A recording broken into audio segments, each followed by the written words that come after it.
Hey everyone, welcome back to Daily English with Lily and Leo. I'm Lily, and it's so great to have you here with us again. If you're new to our channel, hit that subscribe button right now. It's completely free, and you'll never miss a new episode. We post every week. And I'm Leo. Really happy you're here. Today we have a very special episode because we're going to talk about something very personal, our school years and childhood memories. And trust me, we have some great stories. Plus, as always, we have vocabulary and a grammar section for you. Yes, today's grammar is present perfect versus past simple, one of the most confusing things for English learners. But don't worry, by the end of this episode, it will make much more sense. We'll show you how it works through real examples from our own lives. So let's jump in. Let's do it. Okay, so, school. Where do we even start? I went to an English school in Europe, and honestly, it was such a mixed experience. Some days were amazing, some days were really hard.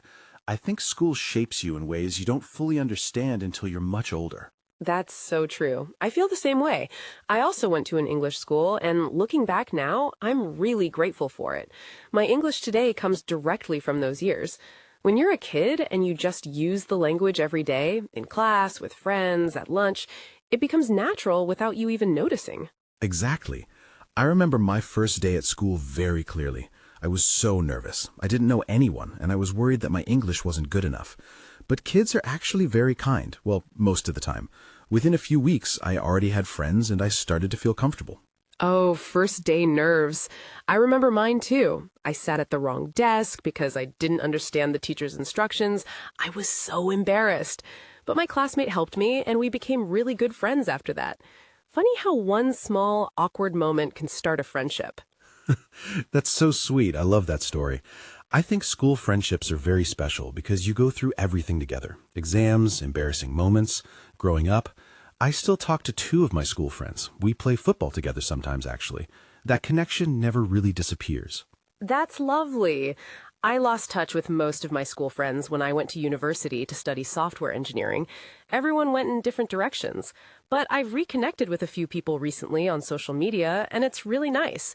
You look at them and you think, wow, we were just kids. That feeling is so strange, isn't it? In school, everything feels so big and important. Every test, every social situation.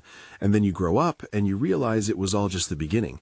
I studied journalism after school, which I never imagined when I was 12 years old thinking about my future. What did you want to be when you were little? I wanted to be a vet. I loved animals. Then I got really into computers and maths in secondary school, and that changed everything. I ended up studying software engineering, worked as a programmer for years, and then burned out completely and switched to sport. Life is full of surprises. A vet turned programmer turned athlete. That's quite a journey. I wanted to be a footballer, obviously. I was obsessed with football as a kid.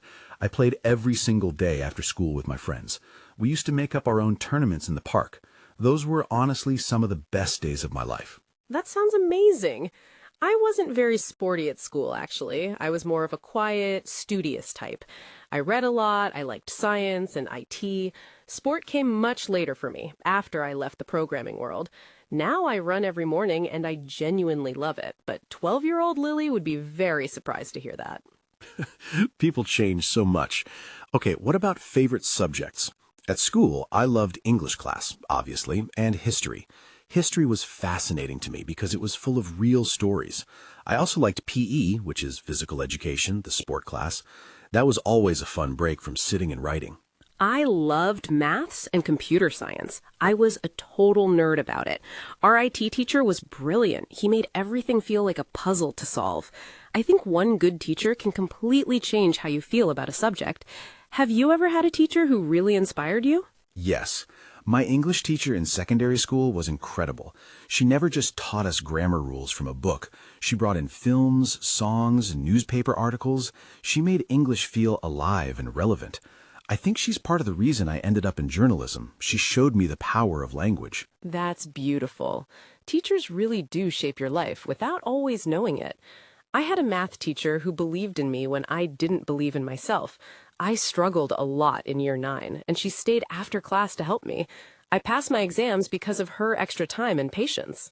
Okay, now I want to ask you something a little embarrassing. What's your worst memory from school? Like a moment you just want to forget? Come on, we're being honest here. Oh no. Okay, fine. In year 7, I had to give a presentation in front of the whole class. I prepared everything perfectly, I knew it by heart, and then I walked to the front and completely forgot every single word. I just stood there in silence for what felt like 10 years. The teacher was very kind about it, but I wanted to disappear into the floor.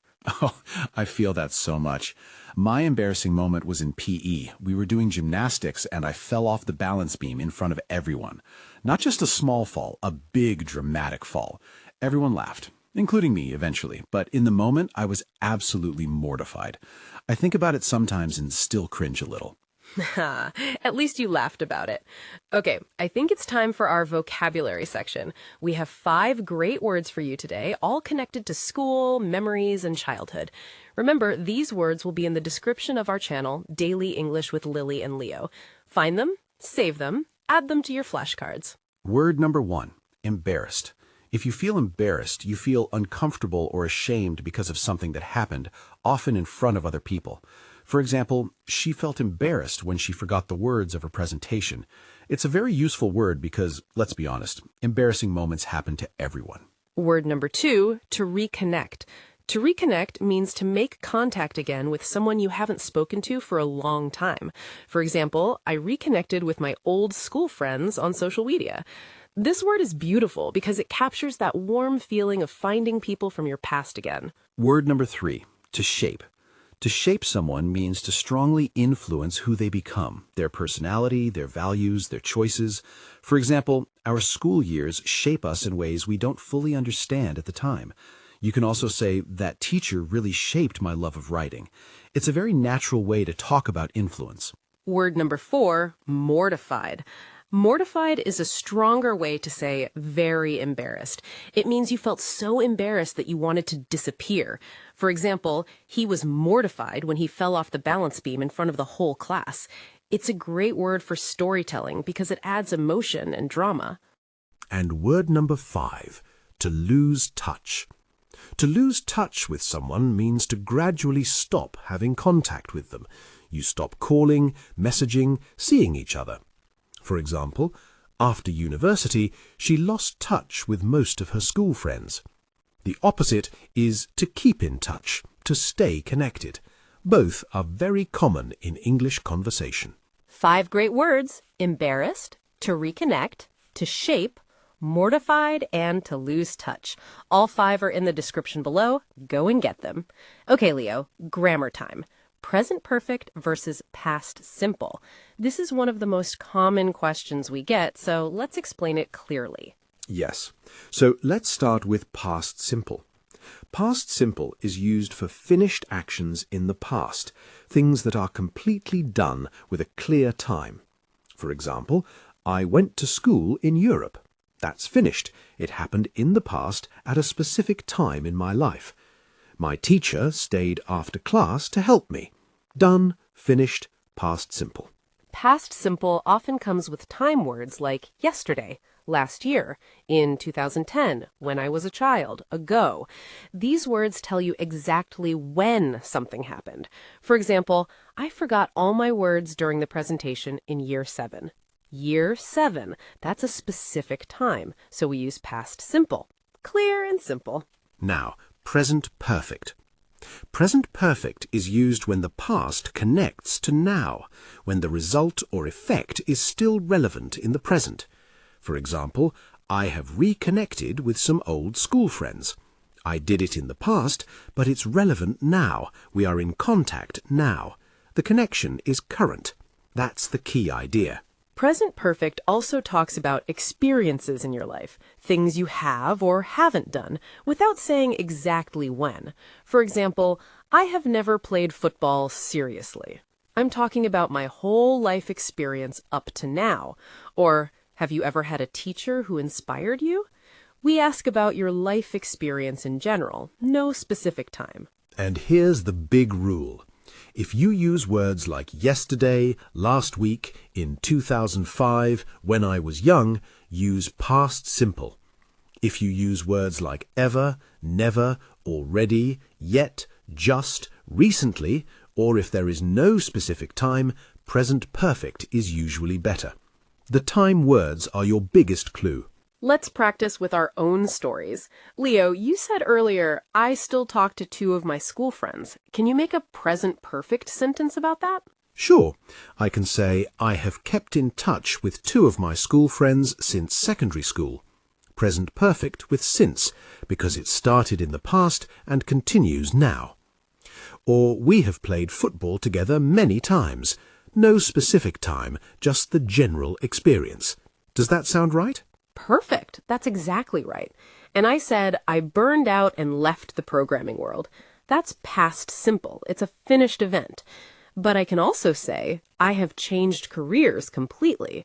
Present perfect because the result is still true now. I am currently in a different career. The change is still real and relevant today. Great example.